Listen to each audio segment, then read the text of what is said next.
नमस्कार, आप देख रहे हैं न्यूज इंडिया। आपके साथ मैं दीपिका सिंह। करेंगे खबरों की शुरुआत। दिल्ली विधानसभा चुनाव से जुड़ी हुई बड़ी खबर आपको बता दें, आज हो सकता है चुनाव का ऐलान। तो चुनाव आयोग आज प्रेस कॉन्फ्रेंस के जरिए ऐलान कर सकता है।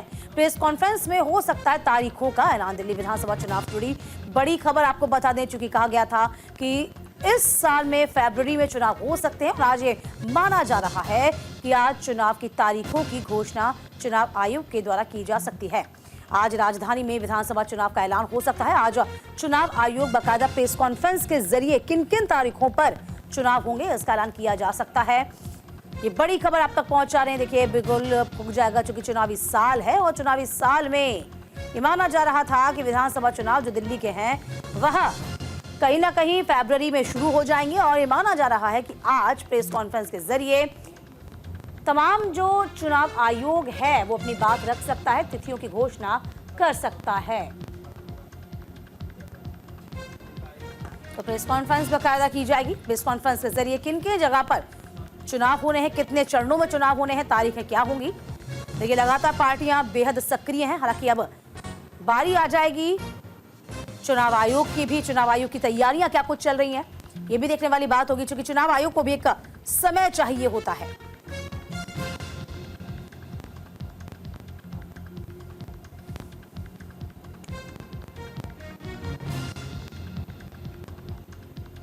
तो आज बजेगा बिगुल। प्रेस कॉन्फ्रेंस में हो सकता है तारीखों का ऐलान।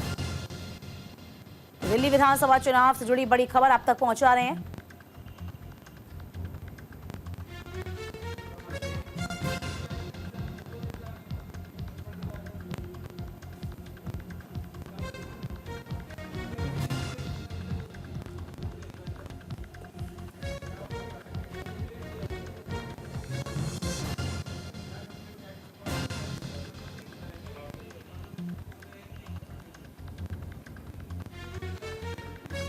देखिए, लास्ट इलेक्शन के रिजल्ट्स भी आपको हम बता देते हैं। दिल्ली विधानसभा चुनाव में आपको बता दें किस तरीके से बिगुल फूकेगा। आज तारीखों का ऐलान संभव है। चुनाव आयोग प्रेस कॉन्फ्रेंस इस बाबत करेगा। देर शाम चुनाव आयोग की प्रेस कॉन्फ्रेंस होगी। पिछली बार आपको बता दें आज ही के दिन ऐलान किया गया था।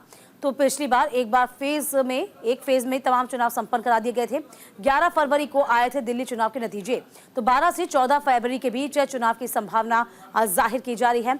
18 फरवरी को रिटायर्ड होने वाले हैं सीईसी राजीव कुमार। तो मिल्कीपुर सीट पर भी उपचुनाव का आज ऐलान किया जा सकता है। तो फिलहाल आपको बता रहे हैं चुनाव किस तरीके से होगा, बिगुल फूका है। और इस बीच आपको बता रहे हैं कि ये संभव है कि आज चुनाव का ऐलान हो सकता है। पिछली मरतबा आज ही के दिन कब चुनाव होना है इस बात का ऐलान किया गया था। और इसी के साथ आपको बता दें एक ही फेज में तमाम चुनाव संपन्न कराने की बात कही गई थी।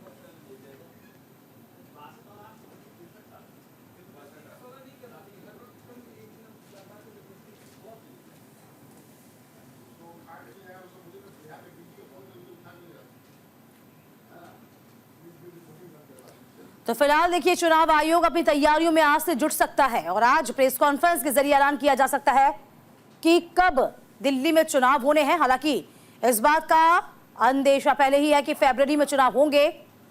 चलिए, अब आपको बताएंगे किस तरीके से जो रिजल्ट पिछली मरतबा रहा तो वो क्या रहा। जरा नजर डालिए। 2015 का जिक्र करते हैं, पार्टी सीट्स और वोट। देखिए, आम आदमी पार्टी को 67 मिले थे। वोट प्रतिशत का जिक्र किया जाए तो 54.5% रहा था। बीजेपी को 3 सीटें हासिल हुई थी, 32.2% वोट रहा था। 2020 में देखिए, आम आदमी पार्टी को 62 सीटें थी, 53.8% वोट बैंक। और बीजेपी को 8 सीटें हासिल हुई, 38.7%। कांग्रेस को अभी भी 0 सीटें थी, लेकिन वोट परसेंट बढ़ा 4.3। तो फिलहाल देखिए, 2015 और 2012 में लगातार तमाम बड़ी सीटों का जिक्र किया जाए तो आम आदमी पार्टी सीट पर काबिज थी। इस बीच आपको बता दें 2015 में जहां बीजेपी की सीटें कम थी, इसका इजाफा भी हुआ और वोटों में यहां पर देखिए बीजेपी को उस वक्त 3 सीटें हासिल हुई थी और यहां पर जो वोट परसेंट रहा 32% रहा। इसके बाद 2020 का जिक्र किया जाए तब ये सीटें 3 की जगह 8 सीटें आई और इसके अलावा वोट परसेंट जो बढ़ा वो 38% बढ़ा। हालांकि हम कांग्रेस का जिक्र करें तो कांग्रेस को 2015 में भी 0 सीटें थी, तब वोट परसेंट था 9.7 यानी कि 9.7। लेकिन ये वोट परसेंट 2020 में और भी ज्यादा गिर गया। तो फिलहाल देखना ये होगा कि आस लगाकर कांग्रेस भी बैठी हुई है। इस आस का कितना फायदा होगा क्योंकि कांग्रेस का वोट परसेंट भी गिरा है और अभी भी यदि हम सीट का जिक्र करते हैं तो 0 है। तमाम जानकारी के साथ हमारे सहयोगी आनंद इस पूरी खबर पर नजर बनाए हुए हैं। आनंद, दिल्ली का चुनाव में आज तारीखों के ऐलान की संभावना है, क्या कोई जानकारी आपके पास? देखिए दीपिका, अगर दिल्ली विधानसभा चुनाव की बात की जाए तो कहीं ना कहीं इलेक्शन कमीशन यानी चुनाव आयोग ने अपनी पूरी तैयारियां कर ली हैं।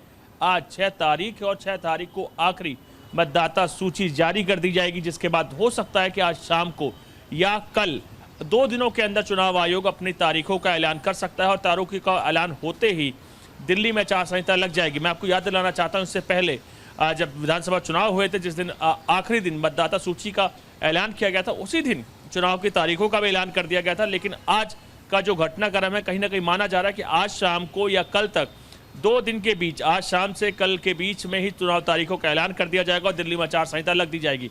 बीजेपी की बात की जाए, चाहे कांग्रेस की बात की जाए, चाहे आम आदमी पार्टी की बात की जाए, दिल्ली का इस बार मुकाबला त्रिशंकु होगा और तीनों ही पार्टी अपनी पूरी ताकत के साथ विधानसभा चुनाव में उतर रही हैं। तमाम घटनाक्रम, चाहे आप वार देखें, पलटवार देखें, शब्दों के चयन देखें, पूरी तरीके से दिल्ली में सर्दी जितनी ज्यादा है, सियासी तापमान उतना ही गर्म होता चला जा रहा है। तमाम वादों पर वादे हो रहे हैं, बड़े बड़े वादे हो रहे हैं, चाहे आम आदमी पार्टी की बात की जाए, चाहे बीजेपी की बात किया। बीजेपी ने अभी तक अपना मैनिफेस्टो जारी भरसक ना किया हो, लेकिन तमाम वादों से पीछे बीजेपी भी नहीं रहने वाली है और यही कारण है कि बीजेपी ने अपनी पहली लिस्ट, जिसमें 29 नामों का ऐलान कर दिया। और बड़ी सीटों की अगर बात की जाए तो बड़ी सीटों का इस बार में पहली लिस्ट में ही ऐलान किया गया है, जिसमें कालका जी, जो वर्तमान में मुख्यमंत्री हैं, आतिशी, उनके सामने रमेश बिधूड़ी को उतारा जाएगा। रमेश बिधूड़ी दिल्ली बीजेपी के सीनियर नेता है, सांसद रह चुके हैं, कई बड़े पदों पर रह चुके हैं।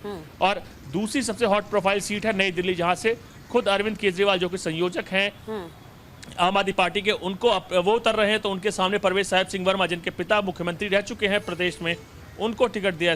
MP परवेश वर्मा भी रह चुके हैं। तो कई सीनियर नेताओं को, चाहे आप मनीष सिसोदिया की बात की जाए, मनीष सिसोदिया जंगपुरा से इस बार ताल ठोक रहे हैं और उनके सामने बीजेपी ने तरविंदर सिंह मारवाह को टिकट दिया है। तो कहीं ना कहीं इसकी तो आप खुद समझ सकते हैं कि बीजेपी इस बार कोशिश कर रही है कि कई सीनियर नेता जो कि आम आदमी पार्टी के हैं, उनको विधानसभा में जाने से रोका जा सके और उसके लिए ही एक स्पेशल स्ट्रैटेजी के थ्रू बीजेपी आगे बढ़ी है इस बार और पूरी ताकत बीजेपी लगाएगी। स्ट्रैटेजी का जिक्र आनंद आप लगातार कर रहे हैं। को विधान हाँ, स्ट्रैटेजी का जिक्र आप लगातार कर रहे हैं। जाहिर सी बात है कि बीजेपी जो है वो फूक फूक कर कदम रख रही है और मैनिफेस्टो पे अभी तक जारी नहीं किया गया।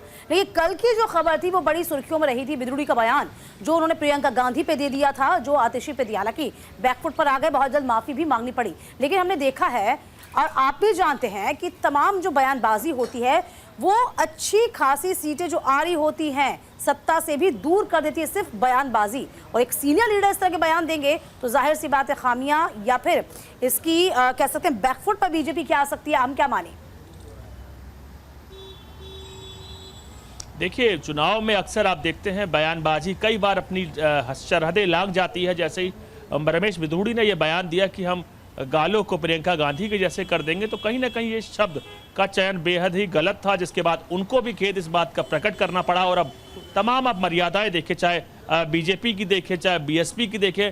बीएसपी में भी जो अखिलेश आनंद है, उनका भी बयान सामने आया, जिसमें उन्होंने कहा है कि आम आदमी पार्टी के जो दावे हैं वो द्रौपदी के चीरहरण की तरह है।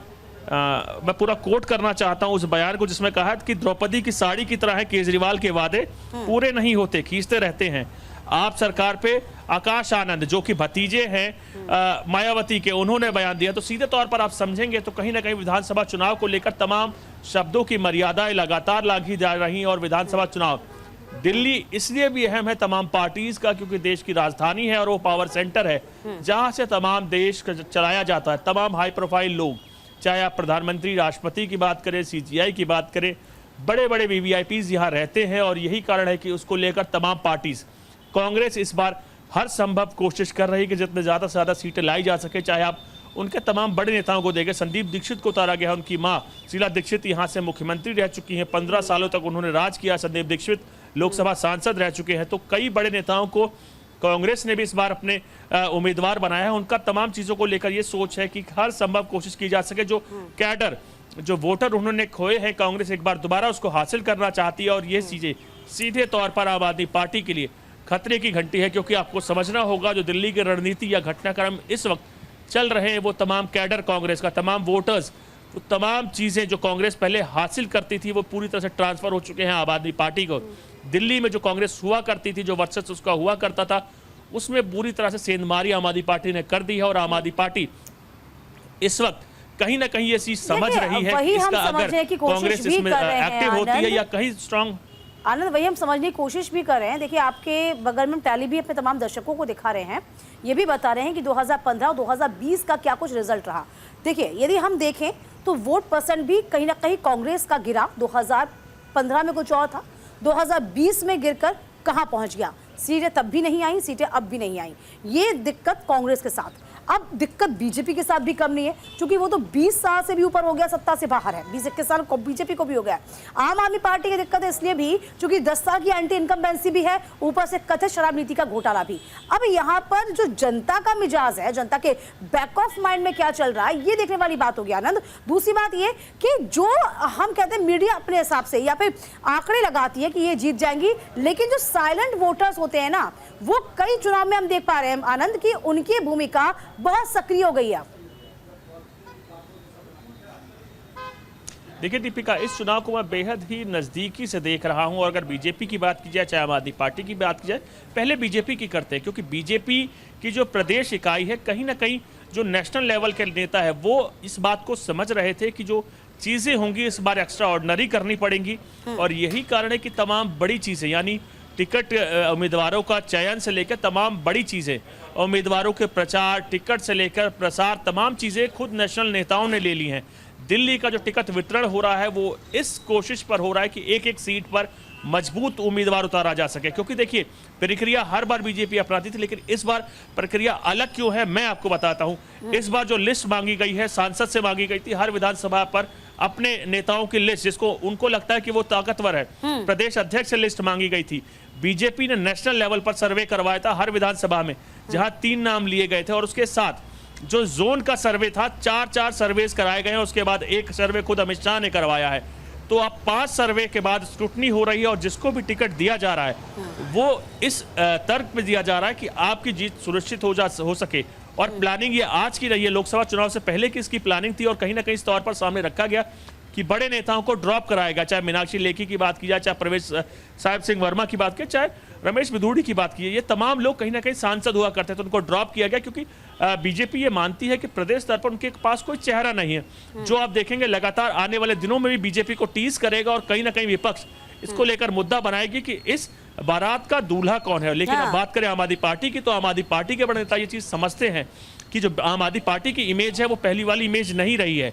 कई एफआईआर हुई है, बड़े नेता सीरियस धाराओं में एफआईआर हुई। अरविंद केजरीवाल जेल गए हैं, मनीष सिसोदिया जेल गए, सत्येंद्र जैन जेल गए हैं, और कई मामलों की जांच तो खुद एनआईए कर रही है। तो कहीं ना कहीं आम आदमी पार्टी के बड़े नेता ये चीज मान रहे हैं कि जो आम आदमी पार्टी की इमेज पहले हुआ करती थी वो अब नहीं है, वो इमेज धूमिल हुई है। और आम आदमी पार्टी की इमेज धूमिल होने का मतलब ये होता है, वही हम कह रहे हैं आनंद की राह सभी के लिए आसान नहीं है, चाहे वो कांग्रेस हो, चाहे बीजेपी हो, या फिर आम आदमी पार्टी हो। सभी के अपने अपने दावे हैं, अपने अपने वादे हैं। तमाम जो वादे किए गए हैं, दावे किए गए हैं, उनमें कितना जोर है, क्या ये वोटों में कन्वर्ट हो जाएगा, ये देखने वाली बात होगी। बहुत शुक्रिया आपका तमाम जानकारी देने के लिए। तो योजनाओं की झड़ी तो लग रही है, इन योजनाओं की झड़ी में कितनी ताकत है ये देखने वाली बात होगी। इस बीच आपको ये बता दें कि आज तिथियों की घोषणा हो सकती है।